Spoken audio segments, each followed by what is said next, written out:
All right, so we have another fake hate crime. Again, this is something that came out about a week ago, but I want to talk about it nonetheless.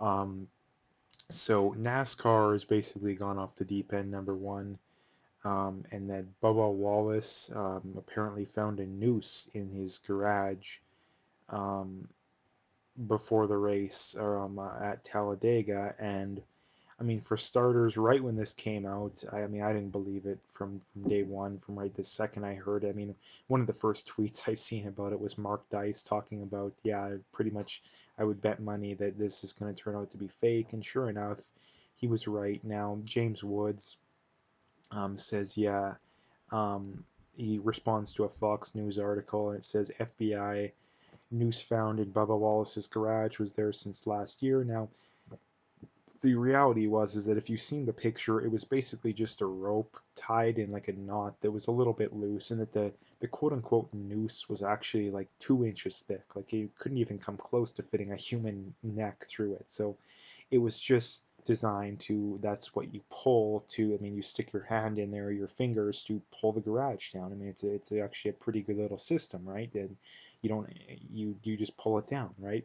So again, this is the big problem with this whole racism stuff that's going on nowadays. That if racism is this big issue, and it's still this big issue to this day, I mean, it was in the past, but if it's this big issue today, then why do people need to have fake hate crimes to prove their point? Like, if it's such a big issue, you shouldn't have to have bogus examples to prove your point. You should be able to give real examples. And this is just an example of something that isn't real.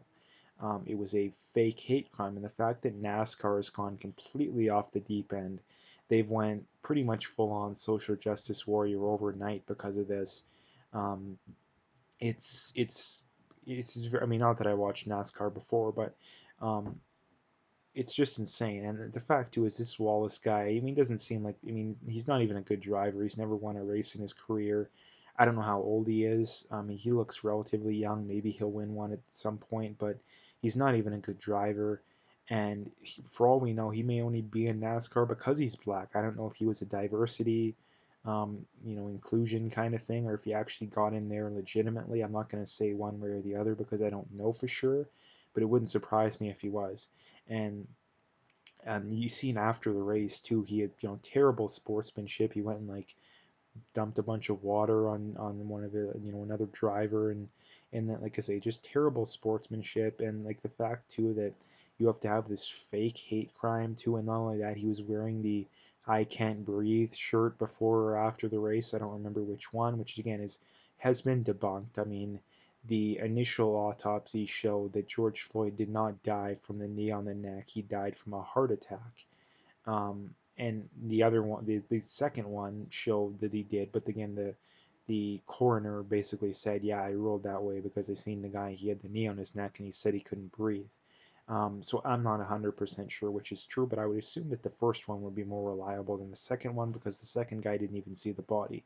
So yeah, the I can't breathe thing is a hoax. It's a hoax because I mean maybe he couldn't. It is possible. I mean I think that I do think that the officers still shouldn't have did what they did, but that doesn't mean that they should be charged with murder. And this is the other problem too. This is a really big problem that we're probably going to see all between all of these cases, the Aubrey case, the the the George Floyd case, and the case out of Atlanta. All of those people have been charged, and not only that, all of them have been overcharged, I believe, and that, from what I can tell, every one of those people should get off, and not for the fact that they're all perfectly innocent, the fact that they were all overcharged. The the Antifa loving prosecutor in Minnesota charged the guy with second degree murder. Now, you don't have to be a lawyer or a judge or a legal expert to know that that isn't second degree murder. If anything, it's maybe manslaughter, maybe third degree, but it's not second degree murder. Second degree murder is like someone, mouths you off at a bar and you beat them to death. You go get a gun, you shoot them. Someone, cuts you off in traffic and you cut them off and pull them out of their car and kill them. That's second degree murder. This is it. The reason that I mean, the guy in Minnesota, he did not intentionally kill the guy. I don't believe. I mean, let's just assume that he is this. I mean, for starters, we didn't even know that this was a racist incident either, and that um, the officer in Minnesota, I believe, was a registered Democrat. So again, the leftist theory is, oh well, the Republicans are the only ones that are the racists. Again, if this guy's this big racist, why is he a Democrat? Even though the reality is that the left is actually more racist, but just for sake of argument, as far as the leftist theory, worldview goes, if he's this big racist, then why isn't he a Republican? So again, that doesn't make any sense. The other thing that doesn't make any sense is that why do we assume that because it's a white person killing a black person, it must be racism? It must be racism. I mean, the stats don't even back that up. The stats don't even back it up. Like, whites are significantly less likely to commit hate crimes against blacks than blacks are against whites. So it doesn't make any sense. Now, this is the problem that if there's any justice in any of these cases, which I don't believe is going to happen, but all of these people are going to get off, or at the very least, they're going to be they're going to get charged and guilty of lesser charges. And when that happens, everybody's going to be all up in arms about, oh, this is proof of systemic racism, even though the reality is that all of these people are they're being overcharged. I mean, if anything, the cop in Minnesota, you could make an argument that he isn't even guilty of manslaughter. But if he is guilty of anything, it is not second degree murder or first degree murder.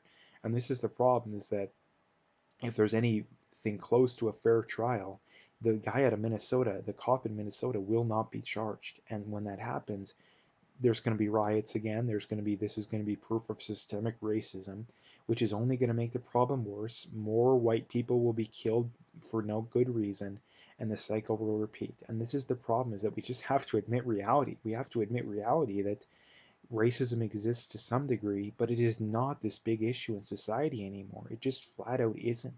All the stats back that up. And for the simple reason too that, I mean, I make the example all the time, but the example goes is that um, blacks did far better in like the 1920s, 30s, 40s, far better. They stayed married a lot better. Their single parenthood percentage was a lot lower. They graduated from high school a lot more. All that kind of stuff was way better in the past. Now that was during the time of Jim Crow. Like, that was during the time of segregation.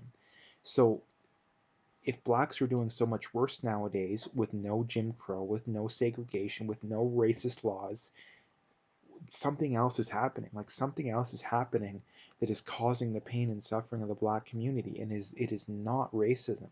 Racism exists to some degree, but it is not the majority of the cause, and we need to admit that as a society, because we're continuously blaming some we're acknowledging a problem in society, but we're not acknowledging the cause of the problem, and that is such a big problem nowadays. It's such a big thing that we need to acknowledge that. um, and like, going full circle here too, is that, I mean, another way to debunk the leftist claim too, that I've already brought up, but I'll bring it up again, is that if racism is this huge issue, then why in the world do you need to fake hate crimes to prove your point? Like, if racism is this huge issue, you shouldn't have to fake hate crimes. There should be plenty of hate crimes that are real. So anyway, that's basically what I wanted to talk about today. If you liked the video, make sure to hit that like and subscribe. Check out my PayPal and email. I got linked in the description. Three last things also. Check me out on Twitter. Check me out on Parler, which I just got. Same username as my YouTube. And check me out on BitChute. All the links are in the description, so you can find them all there.